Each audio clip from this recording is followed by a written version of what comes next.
बस्तर के Nagarnar steel plant के निजीकरण को लेकर मुख्यमंत्री भूपेश बघेल ने कहा कि हमने विपक्षी दल रहने के दौरान अशासकीय प्रस्ताव लाए थे। शासन में आने के बाद शासकीय प्रस्ताव लाकर नगरनार स्टील प्लांट को सरकार द्वारा संचालित करने की मंशा व्यक्त की थी, लेकिन केंद्र सरकार नहीं चाहती कि नगरनार स्टील प्लांट सरकार चलाए। इसके लिए केंद्र सरकार ने विनिवेश को लेकर ऐसे नियम बना दिए जिसके अंतर्गत राज्य सरकार उसमें शामिल ही नहीं हो सकती। जब हम लोग विपक्ष में थे तब भी ये हम लोगों ने पत्र लिखा कि इन लोगों को पुनर्वास किया जाए, इनको नौकरी दिया जाए, और ये भी लिखा था कि इसे निजी हाथों पे को ना दिया जाए।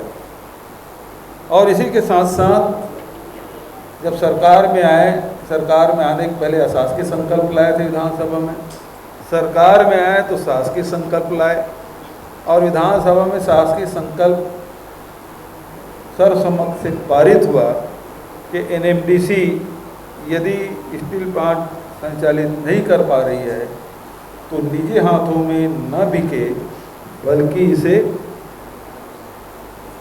राज्य सरकार को दे दें।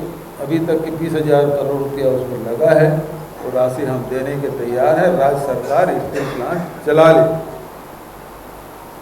लेकिन भारत सरकार इसे माना नहीं, और निर्माणाधीन जो स्टील प्लांट है उसे विनिवेश करने के लिए उन्होंने घोषणा कर दी, और राज्य सरकार उसमें भाग न ले सके ऐसे उन्होंने क्लास डाल दिए ताकि हम भाग ही न ले सकें।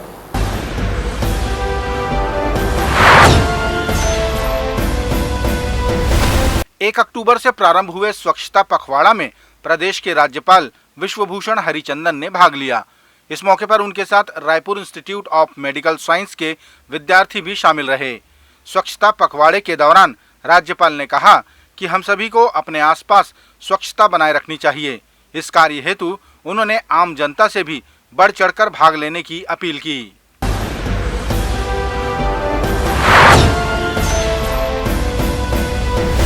छत्तीसगढ़ के आबकारी मंत्री कवासी लखमा का वो वीडियो जमकर वायरल हो रहा है जिसमें वे डांस करते नजर आ रहे हैं। मौका है गणेश विसर्जन कार्यक्रम का, जिसमें आबकारी मंत्री कवासी लखमा भी शामिल हुए। डीजे की धुन पर वे अपने आप को रोक नहीं पाए और डांस करने लगे।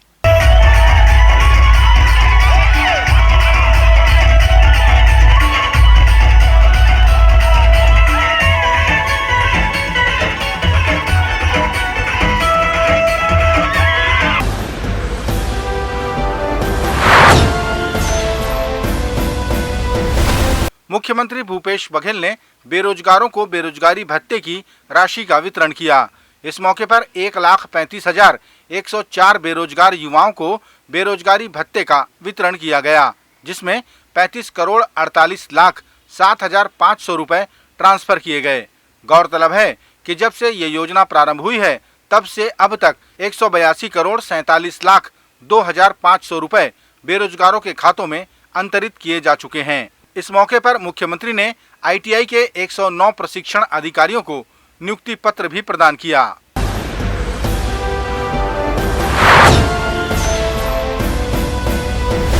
केशकाल विधायक व विधानसभा के उपाध्यक्ष संतराम नेताम की उपस्थिति में कॉलेज में अध्ययनरत 18 युवतियों ने कांग्रेस पार्टी में प्रवेश किया। विधायक ने सभी युवतियों का गमछा पहनाकर स्वागत किया और कांग्रेस प्रवेश पर सभी को बधाई दी। उन्होंने युवतियों से कहा कि राजनीति के साथ पढ़ाई पर भी ध्यान देना। सभी युवतियों ने राजनीति में आकर युवा पीढ़ी के लिए कार्य करने की मंशा जाहिर की।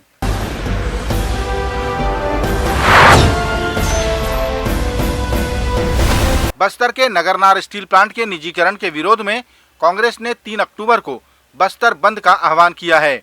प्राप्त जानकारी के अनुसार 3 अक्टूबर को प्रधानमंत्री बस्तर आएंगे और नगरनार स्टील प्लांट के कार्यक्रम में शामिल होंगे। पीसीसी अध्यक्ष दीपक बैज ने कहा कि केंद्र सरकार की निजीकरण सोच का विरोध करते हुए और बस्तर का हित सोचते हुए विरोध स्वरूप बस्तर बंद का आह्वान किया गया है।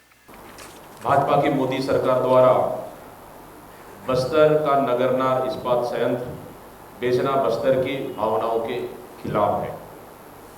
अपने मित्रों को फायदा पहुंचाने मोदी सरकार बस्तर के लोगों को धोखा दे रही है।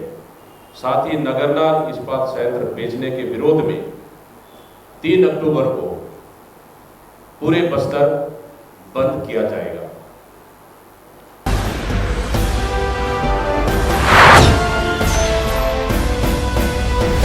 अंतर्राष्ट्रीय वृद्धजन दिवस के मौके पर मुख्यमंत्री भूपेश बघेल ने वृद्धजनों का सम्मान किया।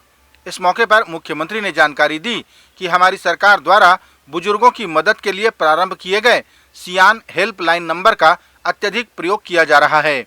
मुख्यमंत्री ने कहा कि बुजुर्गों की सेवा ही सही सेवा है। हमें खुशी है कि हमारी सरकार बुजुर्गों की सेवा कर पा रही है। सियान हेल्पलाइन नंबर की योजना के संचालन के लिए 1 करोड़ का प्रावधान भी किया गया है। और वृद्धावस्था एक ऐसी अवस्था जिसमें आपके पास अनुभव है, आपके पास ज्ञान है, जीवन के आपके पास बड़ी थाथी आपके पास होती है। जो जीवन भर का जो तपस्या है उसका संचय आपके पास होता है। तो जो हमारे बुजुर्ग हैं, हमारे वृद्धजन हैं, वो हमारे समाज के प्रकाश स्तंभ हैं और वर्तमान जो पीढ़ी है उस प्रकाश स्तंभ के प्रकाश में फिर आगे बढ़ने का काम करता है।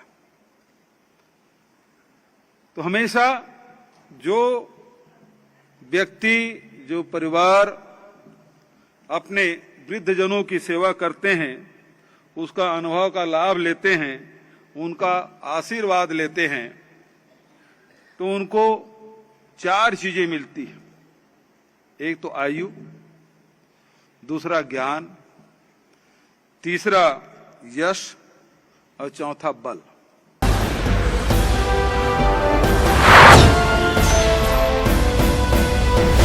छत्तीसगढ़ कांग्रेस के संचार विभाग प्रमुख सुशील आनंद शुक्ला ने कहा कि भारतीय जनता पार्टी को छत्तीसगढ़ के लोगों का वोट चाहिए, लेकिन उनकी सुविधाओं को लेकर भारतीय जनता पार्टी ने कभी ध्यान नहीं दिया।